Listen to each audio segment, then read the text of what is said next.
Moi, j'ai un énorme défaut qui, je pense, est assez proche de celui de plein de gens que j'ai rencontrés aujourd'hui, c'est que j'étais un bon élève. Et comme j'étais un bon élève, j'ai toujours fait ce qu'on m'a dit de faire, jusqu'au moment où je me suis dit, je vais faire le contraire. Et c'est là où que tout a à peu près commencé.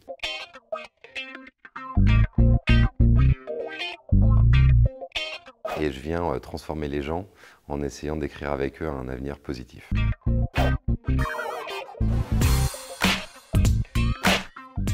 Alors c'est un projet qui s'appelle Bright Mirror et c'est très simple. C'est faire prendre conscience aux gens qu'on peut écrire notre avenir et qu'on peut l'écrire ensemble. Et le but de l'exercice, c'est de transformer tout le monde de spectateur à acteur du monde à venir, en passant par la case auteur. Donc en gros, on écrit des micro-fictions. Je me suis notamment intéressé à des questions de prospective, c'est quoi le monde qui vient?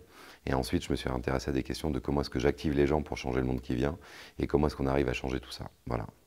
Comprendre d'abord, agir ensuite. Pour le coup, ça prend un peu de temps d'être totalement fait pour ce qu'on fait, mais une fois qu'on y arrive, ça marche très bien. En ce qui me concerne, j'ai trouvé ma mission de vie, c'est hyper simple, c'est rallumer les soleils humains.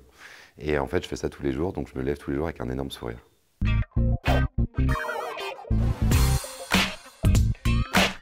Dans 10 ans, il y a deux choses qui me viennent en tête. Le premier, c'est quelque chose de très expérientiel.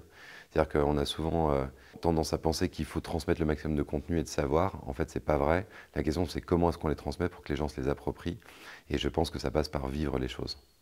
Ça, c'est vraiment le point qui me semble assez clé. Et le deuxième, c'est que quand on imagine le futur, on pense souvent à plein de techno. Moi, j'imagine un monde dans lequel la techno aura totalement disparu.